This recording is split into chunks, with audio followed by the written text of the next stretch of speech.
যিনি মারা গেছেন, আজকে আমাদের ক্রয় সংক্রান্ত একটি কমিটির মিটিং ছিল, সেখানে আমরা একটা শোক প্রস্তাব তার জন্য নিয়েছি।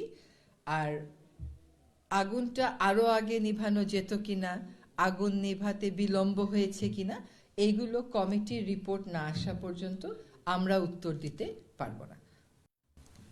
আরেকটি বিষয় যে এখানে ফায়ার যারা শুরুতে গেছিলেন 7 জন ব্যক্তি গেছিলেন, 5 জন ফায়ারম্যান, একজন ড্রাইভার এবং ওখানে যারা সেকেন্ড ইনচার্জ ছিলেন, আমি তাদের সাথেও কথা বলেছি।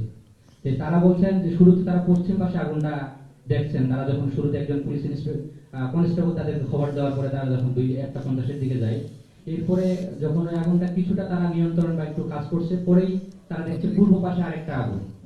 এই যে ওই সময়ে দুটো আগুন মানে সামনের দিকে ইয়াটা আসছে, মানে বিচ্ছিন্ন দুই জায়গাতে, এই জায়গার মানে আসলে এখানে তো এমন প্রশ্ন আসছে যে পিছনে মানে অন্য কেউ ছিল কিনা, এরকম কোন আইন শৃঙ্খলা বাহিনীর সাথে আপনাদের যেহেতু এখানে স্বরাষ্ট্র উপদেষ্টা মহোদয় আছেন, যে উনি আইন শৃঙ্খলা বাহিনীর সাথে এই বিষয়ে কথা বলেছেন কিনা, যে আগুনটা এভাবে কেন? ধন্যবাদ। হ্যাঁ, যার যার অবস্থান থেকে প্রত্যেকেই কথা বলেছে, এবং আপনারাও যদি প্রথম দিকে কেউ যেয়ে থাকেন, কেউ কোনো ভিডিও করে থাকেন যেটা হয়তো আমাদের কাছে নেই, আমরা যারা সকালে গেছি, সেগুলো দিয়েও আপনারা তদন্ত করবেন যে কমিটি, সেই কমিটিকে দয়া করে সাহায্য করবেন। অনেক প্রশ্ন অনেকের মনে আছে, সব প্রশ্নের উত্তর যদি আমরা আমাদের মতন করে দিতে থাকি তাহলে তার তদন্ত কমিটি করে কোনো লাভ হচ্ছে না। তদন্ত কমিটিকেই যার যা বক্তব্য আছে, যেমন আপনি যে বক্তব্যটা বললেন সেটা জানিয়ে দেওয়া হবে। অন্য কারো কাছে যদি অন্য কোনো তথ্য মনে হয় যে এটাও তদন্ত কমিটির দেখা উচিত, আপনারা সেটা জানিয়ে দেবেন। কারণ এই ঘটনার অবশ্যই একটা সুষ্ঠু এবং বিস্তারিত তদন্ত হতে হবে। এটা আজকে যে ঘটনা ঘটলো, এটা যদি কোনো কারণটা যখন আমরা নির্ধারণ করব, সেই কারণ অনুযায়ী আমরা অবশ্যই সিদ্ধান্ত নিব। এই ঘটনা আর যাতে কখনো না ঘটে সেটাকেও আমাদের ব্যবস্থা গ্রহণ করতে হবে। যেমন ওর যে কার্যালয়, ওর আর ওখানে বসারই কোনো উপায় নেই, পুরোটা কার্যালয়ই তার নথি যা আছে সব পুড়ে গেছে। সাব্যস্ত করার আগে রাষ্ট্রীয় পর্যায়ে তার বিরুদ্ধে একটা তদন্ত তো করতে হয়। সেই তদন্তের কাজ করে অনেকের বিরুদ্ধেই ব্যবস্থা গ্রহণ করা হয়েছে, অনেককেই চাকরি থেকে সরানো হয়েছে, কাউকে কাউকে ওএসডি করা হয়েছে, কেউ কেউ এমনকি কারাগারেও গেছেন। ফলে ছাড় দেওয়া হচ্ছে না। আর দ্বিতীয় কথা হচ্ছে যে প্রশাসনকে গতিটা রেখে একই সাথে ঢেলে সাজানোর কাজটাও আমরা করছি। এটা এমন না যে কোনো একজন দাগী আসামি আছেন যার বিরুদ্ধে অনেক অভিযোগ আমাদের কাছে এসছে, কিন্তু আমরা কোনো তদন্ত প্রক্রিয়া শুরু করিনি। ফলে যেহেতু আইনানুগ প্রক্রিয়া ফলো করে সরকারকে এগোতে হয়, সেজন্য সরকার সেই আইনানুগ প্রক্রিয়া ফলো করছে। একটা কথা আপনারা বলার আগে একটু ক্লিয়ার করে বলি, সেটা হচ্ছে আমরা অনেক ডিজিটালাইজেশনের কথা শুনে দায়িত্বে এসেছিলাম। আবারও বলছি যে আমরা ক্ষমতায় এসছি এটা মনে করি না, দায়িত্বে এসছি। তো আজকে এই আগুনের ঘটনার পরে আমরা দেখলাম যে আসলে যে ডিজিটাল বাংলাদেশ, ডিজিটালাইজেশন, এইগুলোর খুব সফল কিন্তু খুব সুফল কিন্তু আমরা কোনো মন্ত্রণালয়ই পাচ্ছি না।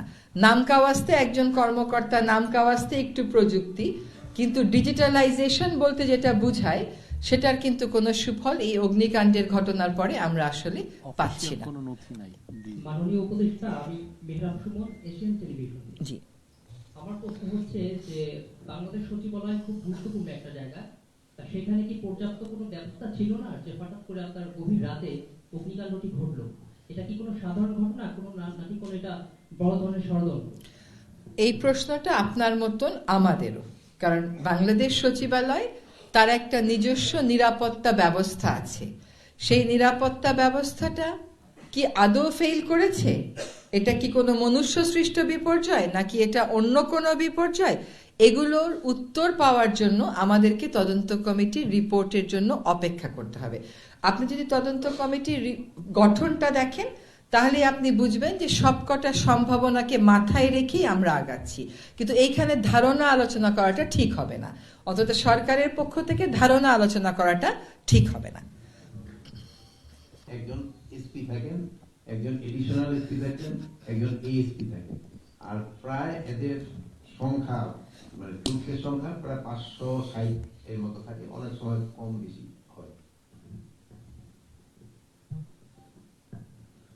আমাদের একজন জয়েন্ট সেক্রেটারি থাকে মন্ত্রণালয় থেকে, যে উনি আপনাদের পাস এগুলি দেখাশোনা করেন। রাতের কি একই রাতের সংখ্যাটাও কি একই? মানে ডিউটিটা তো শিফটিং ডিউটি, সবাই তো শিফটিং ডিউটিতে করতে থাকে। তো যেমন ধরেন রাত্রে যেমন নর্মাল গার্ড যদি ধরে থাকে 2-6 যদি গার্ড থাকে, একজন গার্ড কমান্ডার থাকে, 2জন 4 ঘন্টা 4 ঘন্টা করে থাকে, একজন 2 ঘন্টা, 2জন গার্ড 4 ঘন্টা দিল, আবার 2জন গার্ড 4 ঘন্টা দিল, আবার 2জন, কিন্তু ফুল রাত তো সবাই জেগে থাকে না, শিফটিং ডিউটি করে এটা একটা ওই কমান্ডার নির্ধারণ করে দেয়।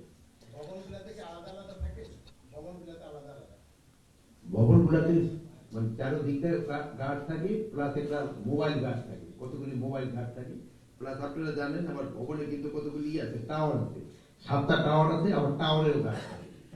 আচ্ছা, একই সাথে একটু জানতে চাই, ভেতরে কি সিসি ক্যামেরা ছিল কিনা, বা সিসি ক্যামেরার ফুটেজগুলো আপনারা সংগ্রহ করেছেন? জি জি সিসি ক্যামেরা ছিল এবং ওইগুলি বাইনা মনে সংগ্রহ করা হয়ে গেছে।